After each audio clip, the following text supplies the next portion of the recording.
no services have been performed, so I disallow.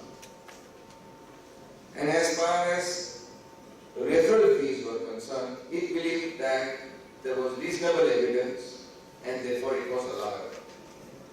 The ICAT also believed that if cost is only being reimbursed for liaison services, then 92.3 would come into play. 92.3 says that if the arm's length price lowers the profit of the Indian entity, then the book's profit, then that arm's length price is to be ignored. So, correctly speaking, on that cost they should have charged a markup, and therefore to that extent they believe no adjustment was required, and they also felt no adjustment was required for referral fee because enough evidence was given.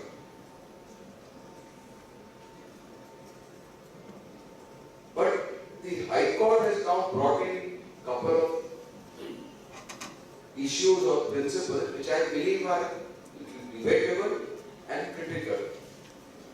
It goes on to say that merely because cost is allocated does not prima facie mean that the transaction is at arm's length, because one, is the cost inflated or not? Did you require that service? Are there comparable instances of such costs being reimbursed? If it is not there, then it is necessary for the transfer pricing officer to evaluate the transaction.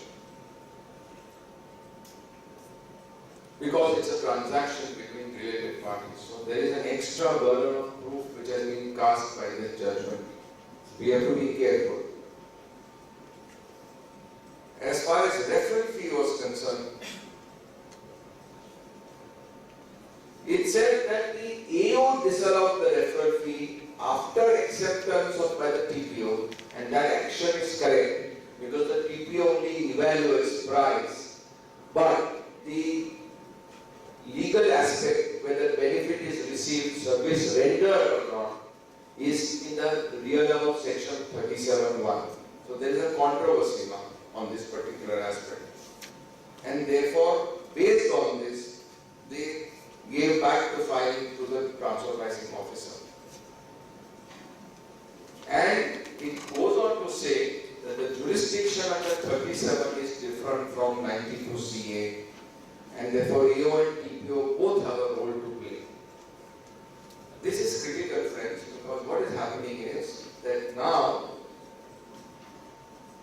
when a transaction is evaluated from arm's length price, it is not only the price which is evaluated, because the price is determined on the function, asset and risk analysis, or on the economic analysis, or on the business model.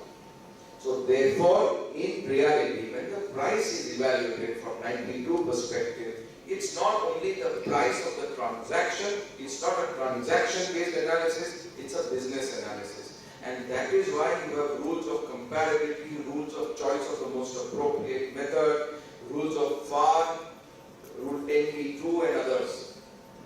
So therefore, is this prescription of the High Court that 37 is different from 92 analysis is something which is debatable, because the special bench in Aztec said that 37 and 48 disallowed in the 48(2)(a) are different because 92 are special provisions, and special will override the general. That's the perspective which they gave in Aztec. In LG Electronics also they said that when we are disallowing the ALP expenses, because we believe that there was brand building by the Indian entity for the foreign entity, there is no disallowance under 37(1). We are disallowing under section 92, and 92 is specific to that.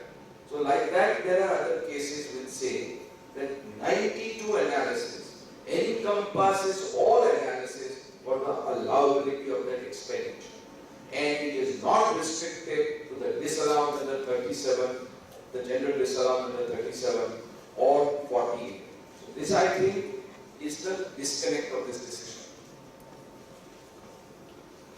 And the last decision which we are dealing with is on Watson Pharma, which was in contract manufacturing and contract R&D services for its parent. It's on locational savings.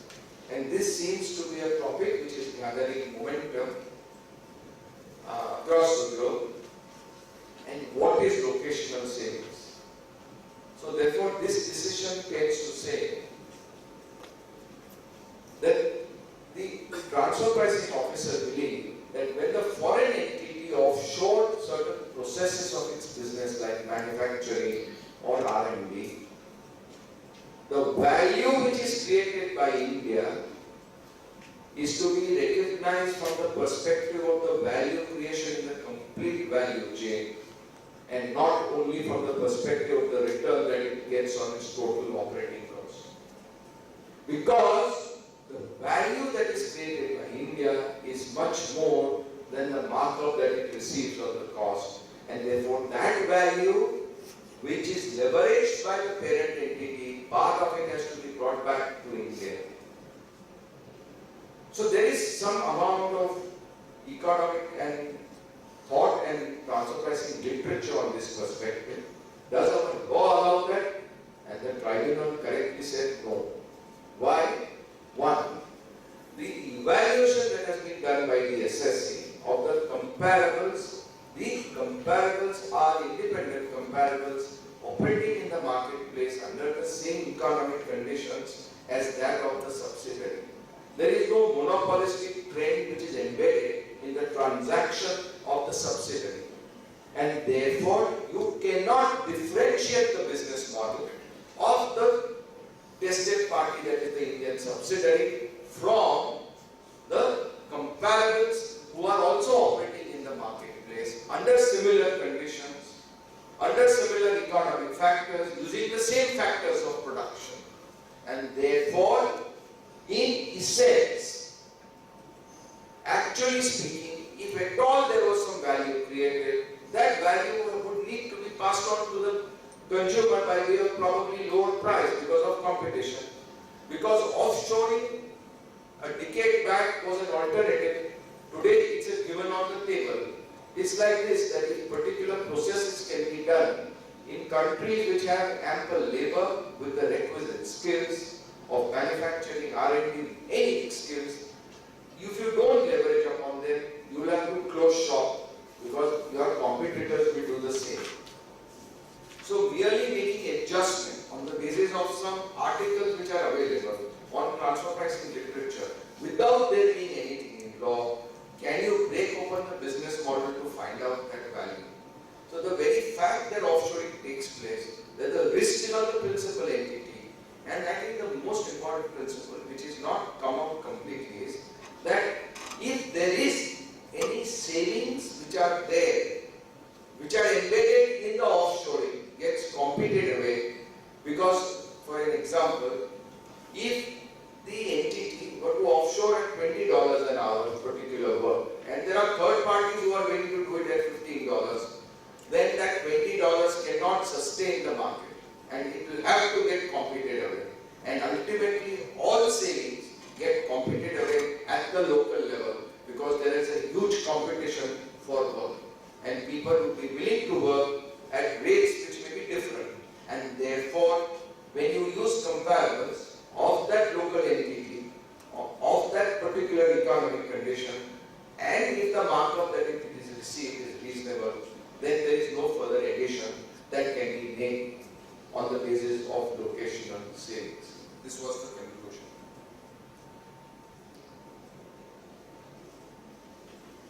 And friends, we now come to the last part, which was already taken by my friend Rakesh, is what is this base erosion and profit sharing.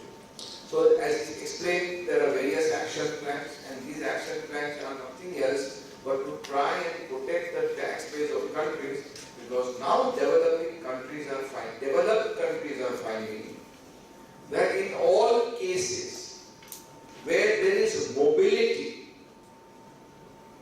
of function, mobility of risk, and mobility of human force, then you can shift value to countries where the effective rates of tax are low. So for example, UK faced that issue when pharmaceutical companies went and shifted residents from England to Switzerland, because Switzerland gave better rates of tax. So they would shift. You can't shift brick and mortar, but you can shift the underlying risk behind it. So when you shift risk, you shift reward, because reward follows risk. And therefore, to try and curtail them, they are trying to see whether all these harmful tax jurisdictions, or what they call low tax countries, can be brought within the precincts in a manner such that tax bases are not eroded due to changing business models, changing ability of companies to shift residents by making risk contractually embedded in an entity in a country where the rates of tax are low. And these are the ramifications of BEPS. So therefore there are various action plans. To what extent these action plans will find their place in local domestic tax law is going to be the key and the challenge, along with the necessary changes in the double tax treaties. So can you have a multilateral tax treaty which India signs with 80 countries? Is that allowed under section 90 as delegated legislation? Will be something which will be tested in law. So one of the things that they want from a transfer pricing perspective is what is known as country by country reporting. So they want to understand what are the actual elements of the value chain which are embedded in various countries. So what is the methodology to reflect on where the value chain and where does value lie? One is to understand asset creation, one is to understand number of employees, one is to understand level of capital in that entity, because only capital bearing entities can take the risk. You can't have contractually $100 million risk in an entity which is capitalized at $1 million, because that would be a shell company. So this country by country reporting will allow the tax authorities to understand how the business is actually structured and to what extent is that structure correct in economic substance. So friends, I hope that we have covered as much as possible in the time that was set. Thanks a lot.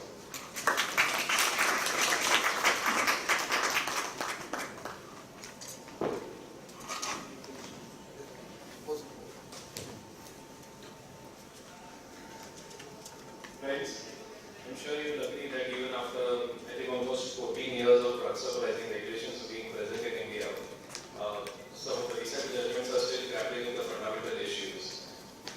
Probably it's thankful now that we are getting to some close resolution to these long-awaited issues.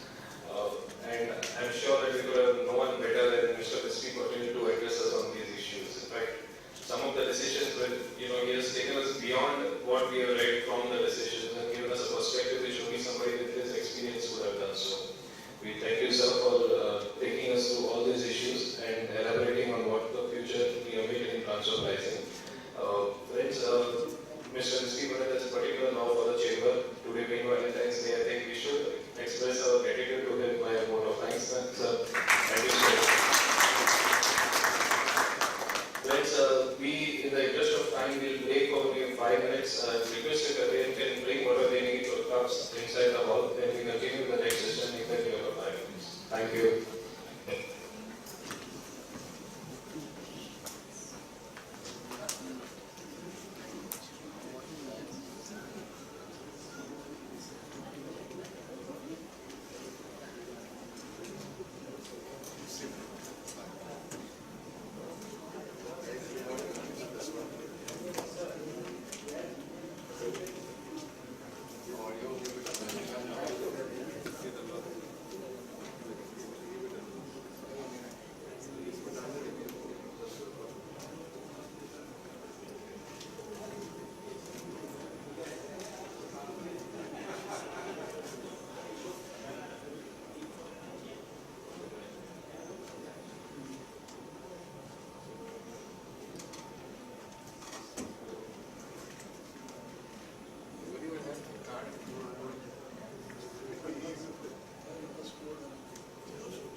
Just 1 minute.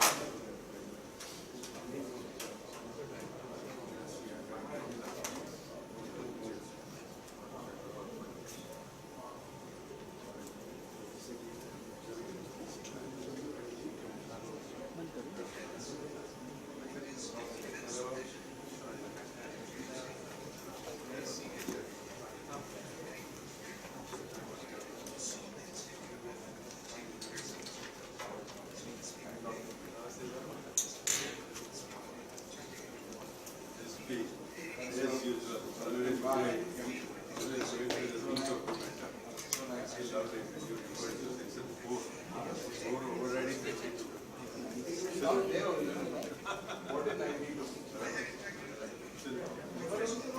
Straight away for second chapter only and now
Okay.